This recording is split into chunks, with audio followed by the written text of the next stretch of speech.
Long, long ago, there was nothing. No trees, no animals, no people. It was dark and empty everywhere.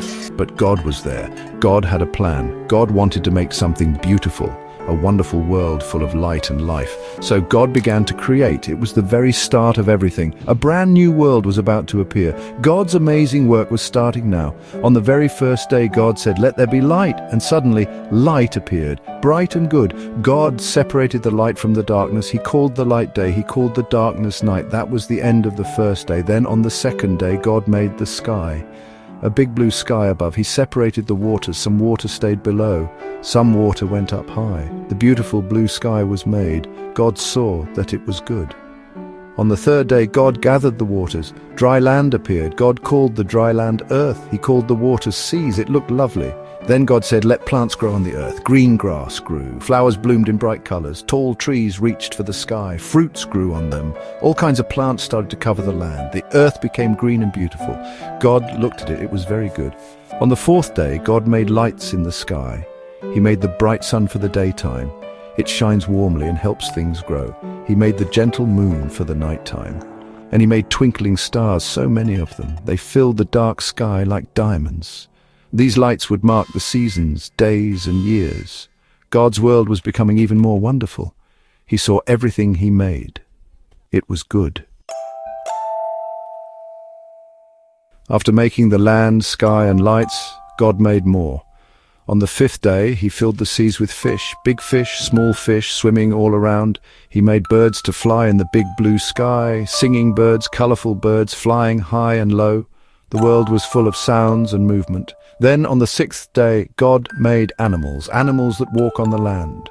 Big ones like elephants, small ones like rabbits, all kinds of creatures. God made every animal special and unique. The world was almost ready now for something new. Also on the sixth day, God did something very special. He said, "Let us make people like us." So God made the first man. His name was Adam. God made Adam from the dust of the ground. He breathed life into Adam. Adam became alive. God gave Adam a beautiful home. It was a garden called Eden. It was perfect. Adam was the first person in this new world. He was there to enjoy God's wonderful creation. Adam was in the lovely Garden of Eden, but God saw Adam was alone. God said, "It is not good for man to be alone." So God made Adam fall into a deep sleep. While Adam slept, God took one of Adam's ribs. From that rib, God made the first woman. Her name was Eve. She was a friend for Adam. When Adam woke up, he was so happy to see Eve. They were together in the beautiful garden. They were not shy. They were happy and felt safe.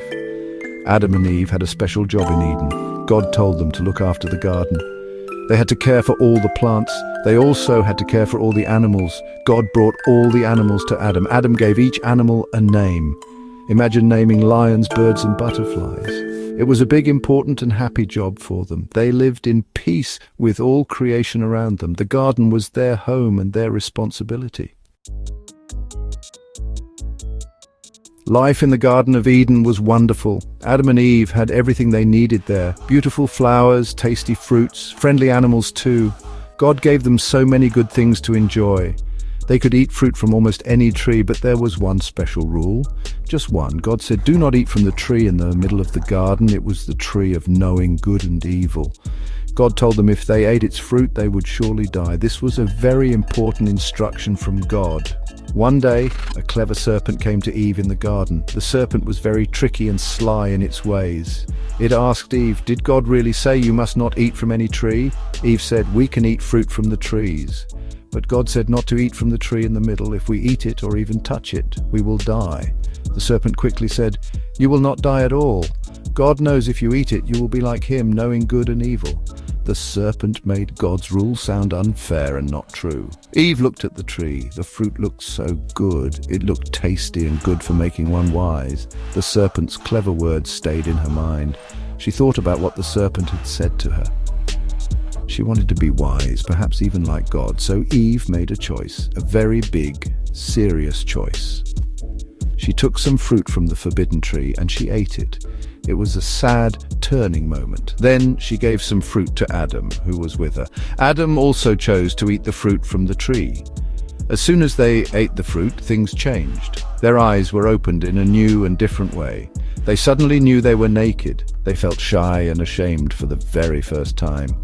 So they sewed fig leaves together quickly. They made coverings for themselves out of the leaves. They heard God walking in the garden in the cool of the day.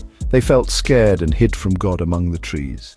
They knew they had done something very wrong. They had disobeyed God's only rule for them.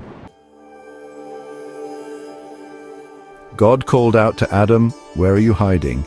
Adam said, "I heard you in the garden and I was afraid. I was naked, so I hid myself from you." God asked, "Did you eat from the tree I told you not to eat from?" Adam blamed Eve for giving him the fruit. Eve blamed the serpent. Their choice had bad results, very sad consequences for them. God told them they had to leave the beautiful Garden of Eden. Life outside the garden would be much harder now. They would have to work hard for their food to eat. This showed that choices matter a lot, good or bad. Leaving the garden was very sad for Adam and Eve. They had lost their perfect home because of their wrong choice. They learned that disobeying God brought unhappiness to them. But even though they made a big mistake, God did not stop loving them. God still cared for them. He made clothes for them to wear. He promised that one day things would be made right again. This is important. God's love is always there for us. Even when we make mistakes, God still loves us deeply. He wants us to learn from our choices and grow wiser. The story of Adam and Eve is very old indeed, but it teaches us something important for today. They had a special job to care for the Garden of Eden. God trusted them with his beautiful creation. We also live in a beautiful and amazing world. God made the earth, the animals, the plants for us all. He trusts us to be good caretakers too, just like them. We have a special job to look after our planet Earth, to keep it clean and safe for everyone who lives here. This is our garden to care for now, each and every day. Every day we all make many choices in our lives. Some choices are small, some choices are big and important. Adam and Eve's story shows that choices have results. Good choices can bring happiness and many good things. Wrong choices can bring sadness and many problems. We can learn from their story. We can learn from our own mistakes too. Let us try to make good choices every single day. Let's choose to care for our wonderful world with love. Let's be kind to animals and protect nature's beauty. This is how we show our love for God's amazing creation.